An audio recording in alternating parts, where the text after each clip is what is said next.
Eestis on iga aasta puudu 1000 töötajat IT-sektoris. Neid tuleb juurde ülikoolidest, neid toome juurde välismaalt, aga lisaks veel peame neid kasvatama ise uutmoodi. Jõhvi kool on just selline uutmoodi kool. Meie koolis õpetajaid ei ole, on nutikas programm, mille abil iga õpilane õpib omas tempos. Aga hiljemalt 2 aasta pärast on garanteeritud tasuv töökoht IT-sektoris. Peale arvuti abil õppimise on ka hästi palju grupitöid teiste õpilastega ja aitavad ettevõtlussektorist.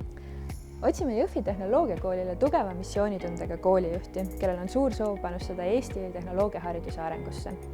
Koolijuhil on erakordne võimalus kujundada kooli õppe ja töökultuuri, juurutada uut õppeprogrammi ning koordineerida kooli ehitus- ja sisustusprotsessi.